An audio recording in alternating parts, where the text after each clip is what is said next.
The store clerk here tells me the suspects used a screwdriver, much like this one right here, to jimmy open the door. Now, once those suspects got inside, they then went straight for the cartons of cigarettes and the cash register. This right here is where the rescue happened. If you look behind me, you can see the car is still here, as well as plenty of debris on the ground. The man tells me he was driving down this road when suddenly a tree crashed down in front of him. He swerved in the other direction, and that's when he noticed water rising around his car. So we could show you the wrecked and really charred remains of this car. Just look over here, Linda. A woman was actually trapped inside this car. The Hero police officer says he had just seconds to get her out. Take a look. This right here is the pregnant suspect who police say actually recorded that assault. And this right here is the second suspect who only goes by the name E. Now, both women today are on the run. Voters that you see here behind me have been here since 7 this morning. We're now at around 12:15 in the afternoon. And I've been covering this story all day. Earlier, I was inside GDOT's Traffic Management Center. Now, I'm here along the 17th Street Bridge, and if you look over behind me, you can see traffic is already starting to build at this hour. Atlanta police tell me the fight broke out right here along Ponce in front of the popular Boogaloo restaurant and lounge. Now, I got my hands on some exclusive video from the night of the fight and got reaction from the owner of the restaurant. When I got word about the fight, I went to nearby homes and businesses asking for video, and then someone gave me this exclusive video of the moment things turned violent in front of the Boogaloo restaurant in Northeast Atlanta. There were several people throwing punches. Police tell me the brawl broke out shortly before 2 a.m. on October 21st. They say there was some sort of problem with a group inside the restaurant. That group was asked to leave. Once outside, the fists started to fly. In this part of the video, you can see a woman push a man, and then that man punched the woman in the face. Police say she wasn't seriously hurt.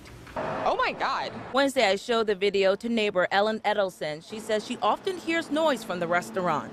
You can feel the music from in our complex. Boogaloo owner Casey Mosey tells me some of the off-duty Atlanta police officers he hired to work security on the 21st were involved because they tried to break up the fight.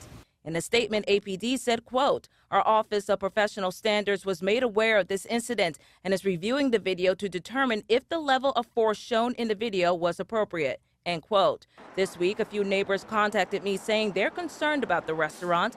I emailed the Atlanta Police Public Affairs Department. They say just this year alone, they've received a total of 96 calls to the restaurant. Mosey says the calls are coming from two particular people. I have a letter, cease and desist, to one particular person that called over 25 times in 1 month. As for what Mosey plans to do to prevent another fight, We should definitely probably come up with a better plan, to make sure that this is taken care of. again, Mosey tells me he's working on a better security plan for the restaurant, all while APD continues to investigate.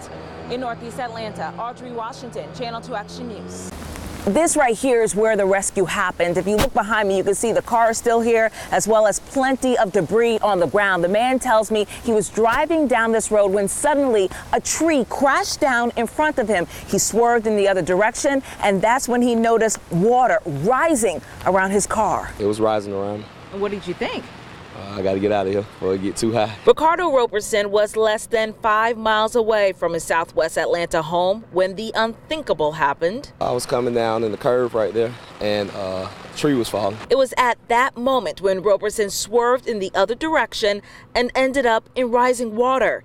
He realized he was trapped, so he called 911. The officer got out, he asked me, was I okay? Because he was standing on the other side because the water was rising so high. And he yelled to me. I was like, yeah, I'm good. And he was like, he got help on the way. The Atlanta Fire Swift Water Rescue Team arrived here on Boulder Park Drive in minutes and pulled Roberson to safety. With the roadway being partially washed away, there was debris from the pond next door in the roadway as well. Sergeant Cortez Stafford with Atlanta Fire and Rescue says Friday's close call should serve as a reminder to drivers, especially during heavy rainfall. Flooded roadways or fast-moving water, just avoid the area, turn around, find another pathway to get home. Some good advice this man should have followed. While covering the rescue, we found him and his wife stuck on the same stretch of road Boulder Park Drive. I'm stuck right here. I can't get in reverse. The man went a bit too fast around the curve, lost control in the wet weather, and crashed. Meanwhile, Robeson has to figure out what's next for his car. He has this message for anyone thinking of hitting the wet roads over the next few days. Limited sight, can't see too good, so I mean, if you could stay in the house, I advise you to stay in. In Southwest Atlanta, Audrey, Washington, Channel 2 Action News. I spoke to some people who tell me they heard police shouting for the suspect to come out with his hands up. They then say they heard 2 gunshots, came outside and saw a SWAT team surrounding this motel room right here. Cops yelling, come out, come out. I opened my door, then they told me to get back in. This is definitely not what people staying here at this Bremen Motel 6 expected to see Wednesday morning. A large SWAT team standoff just steps away from where they slept. I woke up, loud noise. They telling the guy to come on out and get on the floor. The guy did not want to get out. I heard 2 gunshots. Bremen police tell me none of the officers were shot. As for the suspect, following a 3-hour-long standoff, he eventually surrendered. Our camera rolled as firefighters and paramedics loaded him into an ambulance. He didn't seem seriously hurt, but his condition is still unknown. According to authorities, they were trying to serve a warrant out of Clayton County. Police tell me it was the Clayton County fugitive team that actually tracked the man down to this motel. In the end, the man was taken into custody. A woman who was only wearing a T-shirt and pink underwear was also hauled away in handcuffs. After police cleared the scene, the motel guests were finally allowed to return to their rooms. A rough night for people just looking to get a good night's rest. One guy's being taken away, another woman was in handcuffs. So what are your thoughts seeing this? Don't screw up. In Bremen, Audrey, Washington, Channel 2 Action News. The store clerk here tells me the suspects used a screwdriver, much like this one right here, to jimmy open the door. Now, once those suspects got inside, they then went straight for the cartons of cigarettes and the cash register. They're all of marks and black marks. Store clerk Kazi Hossein got a good look at the burglary suspects in this surveillance video I obtained on Monday. And they go this way and police come this way, and when they saw the police and they try to shoot the police also. Kennesaw police tell me one of what appears to be 5 suspects actually opened fire on the officers. Those officers were at the store after they heard the burglar alarm going off shortly after 2 a.m. Once the suspect fired, the police shot back. You can actually see that moment in this part of the video. The officers weren't hurt, but the suspects took off. The officers did return fire, but the suspects were able to flee in a vehicle. Police eventually found that vehicle here at Frey and Chastain Roads, right near the Kennesaw State University campus. Investigators went through the car, no suspects, but something else. Police find out $149 inside their car, and police this money returned to us. Wait, so the police found the money in the car and they returned it to you? Mm-hmm. Wow. I spoke with the store owner. He plans to better secure the front door, but says he doesn't expect the burglars to return. Actually, this is nice neighborhood.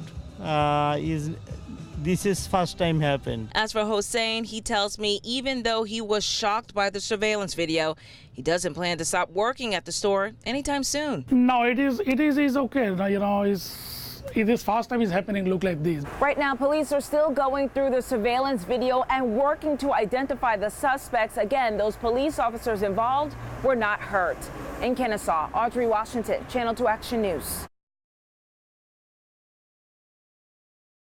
A pre-task force meeting with doctors from around the country was held right here at the CDC in DeKalb County. Now, that meeting had one goal: to hopefully determine a cause and to find a cure to this rare and debilitating illness. By now, doctors know the symptoms. It looks and behaves like polio, but every time we get specimens from a case to test, we look for polio. It's not polio. Now they need to figure out what causes the acute flaccid myelitis illness. We understand that this is scary. It is a rare disease, but it is serious. In each case, AFM starts off like the common cold and then leads to partial paralysis. In just the last month, the number of cases in children nearly doubled.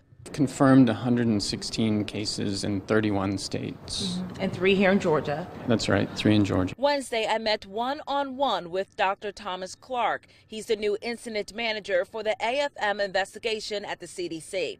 Doctors from around the country convened via video and phone conference to discuss the polio-like illness. The full in-person task force will happen next week. They'll spend the entire day thinking through the different aspects of AFM, our current understanding, what our gaps are, and how we can fill those gaps. In the meantime, some doctors are trying a new cutting-edge surgical procedure where they move healthy nerves. 8-year-old Tahi Toya had his healthy nerves moved from his rib to his arm. Now the young boy is getting stronger. Microsurgically, what we're doing is disconnecting a nerve from one muscle and tunneling it to a new target. Surgeons tell us timing is key and that it's best to perform that type of surgery within 18 months of diagnosis. Outside the CDC in DeKalb County, Audrey, Washington, Channel 2 Action News.